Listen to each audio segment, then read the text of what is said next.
Din ni dating Ilocos Sur Governor Luis Chavez Singson bigo sa pagsasampa ng ikatlusa ng impeachment complaint kontra kay PBBM. Chabit. Tumatayo pa ba yan? Hindi na tumatayo. Ito ba? Chabit. Bigo ka, bigo. Sino nga yung Sino nga yung Catriona Gray ba yun? Pag ganyan-ganyan siya no? Kunyari, inaantok ang matanda, oh. Wag na ako. Anyway, focus tayo dito sa sa impeachment na kumbaga inihain po or isasubmit po sana nila Chavit Singson. Hindi po nagtagumpay, hindi po tinanggap. 'Di ba? Hindi po tinanggap. Ang tanong, bakit kaya? Bakit kaya? At ito pa, yung pangalawang tanong. Bakit galit na galit itong si Chavit Singson dito kay Pangulong Bongbong Marcos? Ang tanong dito, meron bang ipinangako itong si Sara Duterte kay Chavit Singson pag siya yung maging presidente? Kaya tumutulong ngayon itong si Chavit para pabagsakin yung Pangulo?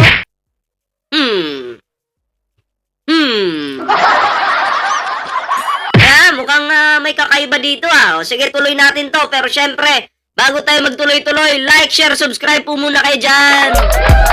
Diba? Para po updated kayo sa mga uploads natin. O, tuloy natin. Tikom naman ang bibig nila kung sino ang nag-endorso ng reklamo.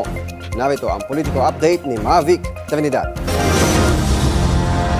Umuwi rin bigo na maihain ng ikatlong grupo na pinamumunuan Umuwimbigo!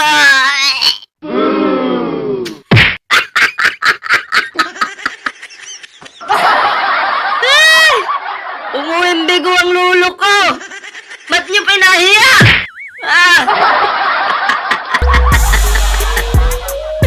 Pinahiya niyo yung lulo sabit. Sabit yun eh. Ay, nako. ni dating Congressman Mike Defensor ang ikatlong impeachment complaint laban kay PBBM. Bitbit ang isang maletang dokumento ng kanilang reklamo. Ang ina, grabe yung preparation, no? Isang maleta talaga. Diba? Isang maletang dokumento. Diba? Bit-bit nila. Tapos, ang matindi pa niyan, bit-bit rin nila pauwi.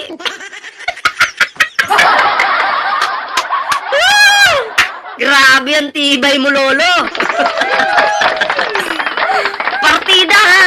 Kasama nila yung mga bigatin kuno nilang lawyer. Pero hindi nakalusot. Kasama ni Defensor sina dating Congressman Jacinto Paras, Isabela Vice Mayor Harold Respicio. Ayan, isa pa yan si Respicio, parang tanga yan eh, no? Bobo yan eh. Vice Mayor ka na, lawyer ka ba, tanga ka nga lang. Bakit? Kumampi ba naman sa mga mamamatay tao? Di ba? Bobo ka. Cathy Binag, retired General Virgilio Garcia, Attorney Ferdinand Topacio, dating Commissioner Manuelito Luna at dating Governor Chavit Singson bilang mga complainants na nagtungo sa Kamara. O isa pa to si Cathy Binag, pukinang inan to. Yung pukpuk sa kubaw. Di umano sabi ni Garcia. Meron siyang pinakita na na ewan ko ano yung hawak niya. Tapos yung kilikili niya, mga pre, basa! Grabe! Bago umalis, abay, linisan mo na yung kilikili. Pawisan eh. Mapuison yung mga kasama mo dyan. Cathy Binag. Ano yan? Pagandahan lang ng muka? Pero yung kilikili may damage? Hindi pwede. Hindi pwede yan. Maawa ka sa mga kasama mo. Lalo na si Chavit, may edad na yan. Wag mo namang linisan mo yung kilikili ba? Grabe. Hindi ko lang nasave yung picture pero nakaganyan siya mga pre. Basa yung kilikili niya. Tumago sa suot niyang damit. Ang tibay ng mukha nito. Pero mas matibay yung kilikili. Diba? Hindi ko gawa-gawang kwento yan. totoo yan. Di ako nagbibiro. Di ba? Oh. Kaya pala sinasabi nila, meron silang pasabog. Anong pasabog nila? Kili-kili power. Di ba? Tumanggi ang grupo na ipahayag ang endorser ng kanilang reklamo. Ito. Sir, ballpoint man. 2.0, kunyari inaantok si Chavit Singson. Pero yung ano daw? Nakasandal ang ulo sa balikat ni Catriona Gray. Watching ako, kunyari nga yun drama. Pero tiniyak nilang 3 kongresista ang tumanggap sa kanilang alok na i-endorso ito. 2 raw dito ay mga batang kongresista mula sa mayorya at ang isa ay kabilang sa minorya. Gaya ng Makabayan Bloc, biguri ng grupo ni Mayorya and minorya. defensor na ma-file ang ikatlong impeachment dahil hindi tinanggap ito ng Office of the Secretary General ng Kamara.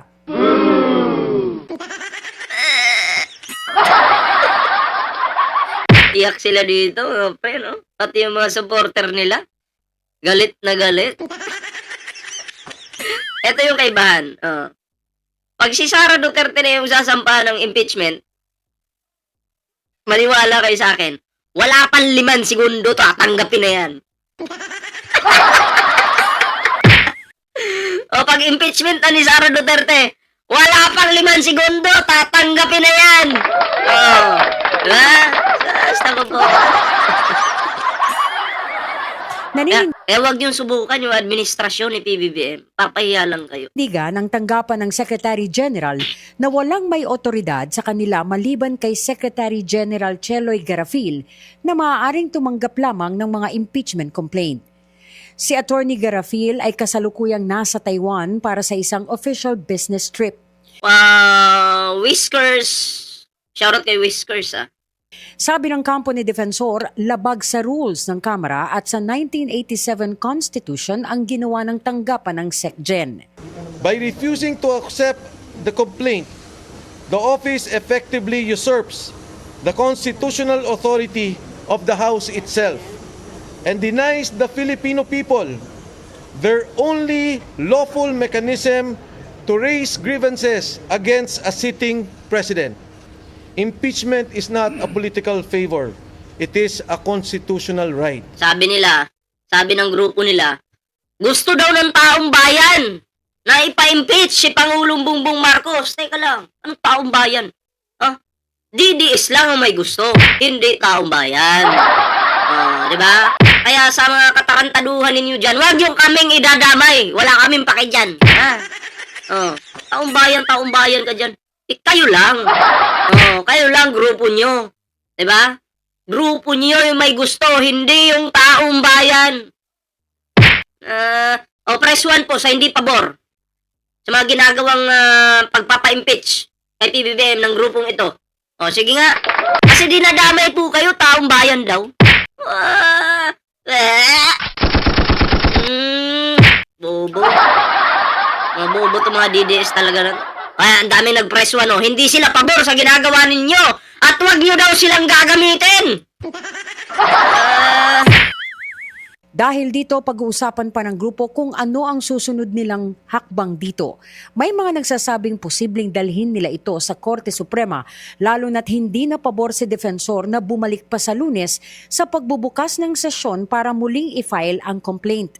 Pointless na raw kasi kung ihahain pa ito, lalo na't walang kasiguraduhang maisasalang ito sa order of business sa plenaryo.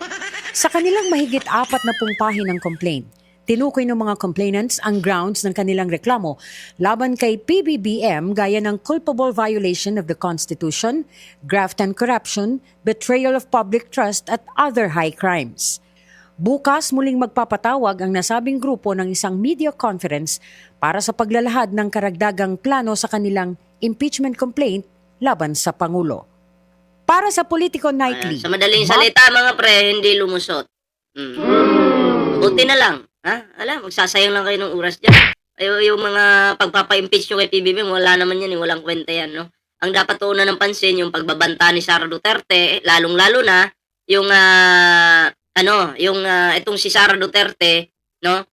Yung kanyang bagman kumanta, siya yung ikinanta. So ang magiging laman po ng impeachment sa February 6. Yung unang-una, siguro, yung bagman ni Sara Duterte na kumanta, yung mga statements niya nandoon, and syempre, yung mga pagbabanta ni Sara, yung bribery ni Sara Duterte, di ba? So, yun. And then, yung paglustay niya sa pera ng taong bayan, yung confidential funds. So, I think yun yung magiging laman noon. So, makabuluhan. Kumpara sa ginagawa nyo ngayon kay PBBM, wala eh. Yung inyong reklamo, basura. Di ba? So, kayo mga pre, anong reaction nyo dito? Comment down below para naman po ay maging updated po kayo sa mga uploads natin mga pre. Ayan ha. O, like, share, subscribe na rin. Ayan.